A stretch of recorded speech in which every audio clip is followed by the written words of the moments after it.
What's up, everybody? My name is Adam Palmer. This is Daily Nonsense. On today's show, we're going to be talking about a $2.3 million Kobe sale, some interesting eBay statistics that were put out by GemRate. Make sure you like this video if you enjoy. And if you're a new viewer, make sure you hit subscribe so you don't miss any future content. Let's get into it. A one-of-one Logo Man autograph, Kobe Bryant from 2015 Flawless, had sold for $2.3 million.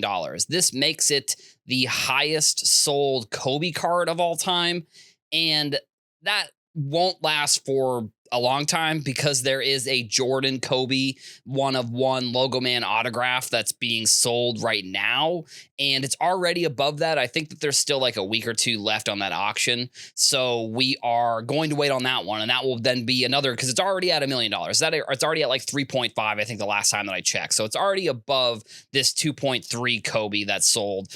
So the Flawless Kobe, I mean, it's a phenomenal looking card. These cards are one of a kind and they're hard to buy.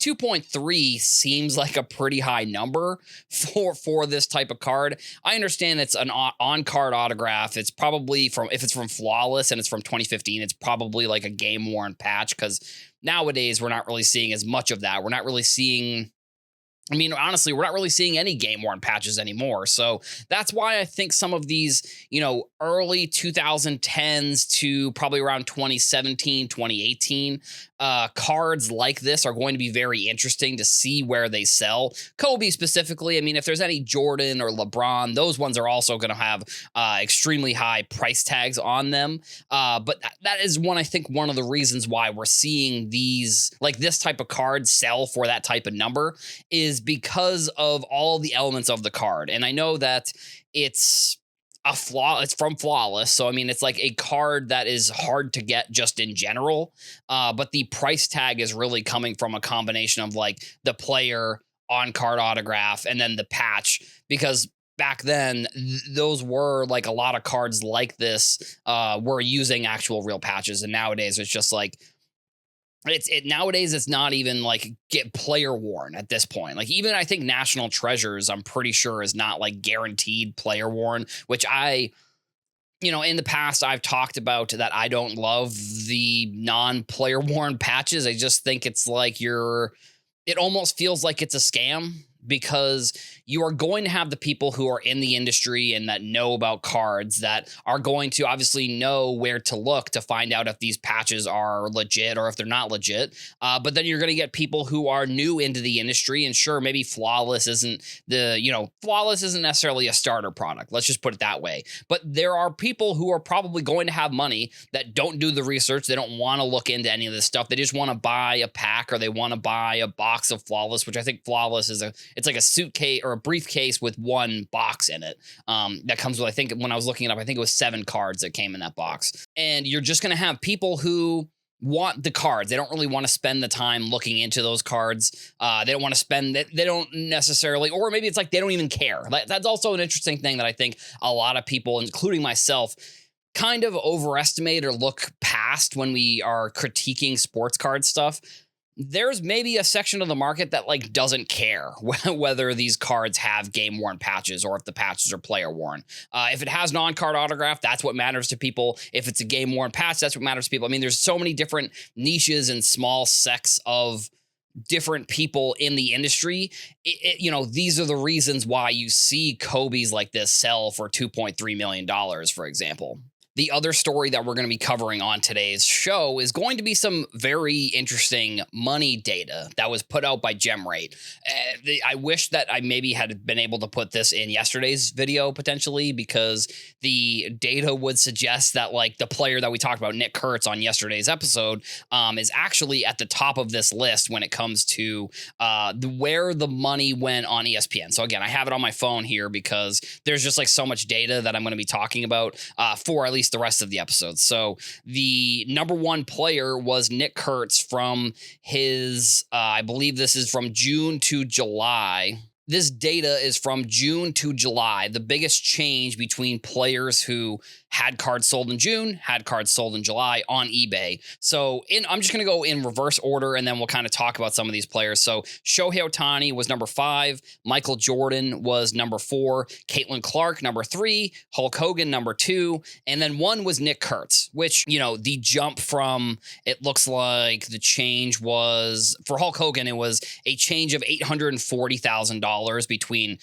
all the sales on the platform between June and then July.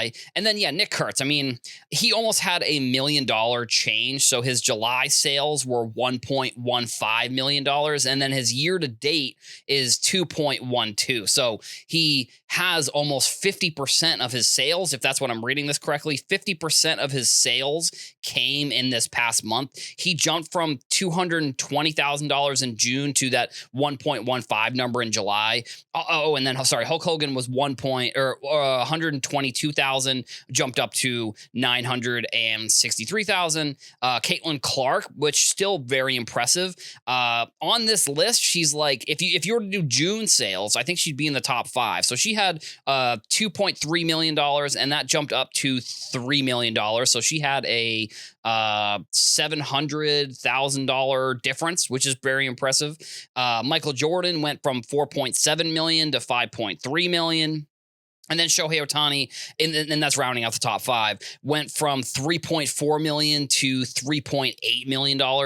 And Caitlin Clark, I think, is maybe one of the more interesting players on that list. I guess Michael Jordan as well. Maybe it's all of the basketball, because it's like, I think that the chart really shows that there is a right time to buy in the sports card industry, and making sure you are timing when you're buying and selling these cards is really going to lead to a significant amount of profit if you're just looking at the overall landscape of like when certain sports are valuable, or when certain sports are more valuable than others, and when you're going to see a drop off. Because the thing that I saw from where the money stopped, that is a perfect example, I think, of where, some of the money is moving. It's moving out of basketball and it's moving into baseball. Maybe soccer as well. Jack Caglione. So I'll go in reverse order again. So if in 5th, this is how much money a player dropped. So Jacob Wilson, which with Nick Kurtz really taking over, you could argue either of those players. I talked about Jacob Wilson. I love that guy. But I talked about the money shifted from one player to another. I think that's really what happened there. Then you've got Tyrese Halliburton, SGA, Jack Caglione, and then Yamal from Barcelona.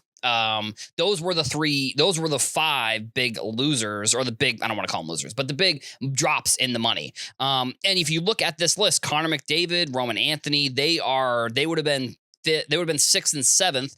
And then also Connor Bedard is on this list. He's a little bit farther down. Jalen Williams is also on this list.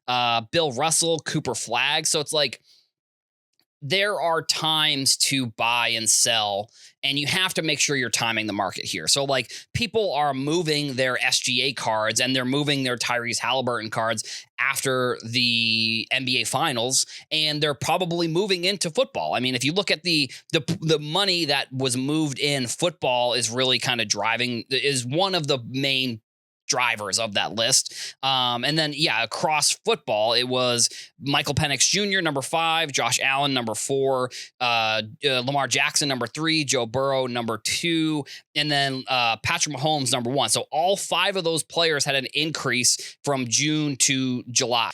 People are moving their money into football. That's just sort of what I'm seeing now. And if I'm going to be honest, I think that now is a decent time, if you're looking to sell football, is when I would be selling, because based on historical data and stuff that I've seen, the preseason is really when football is like, it's back. People are excited. They're buying, they're spending a lot of money. But then as the season goes, you do start to see a little bit of a decline.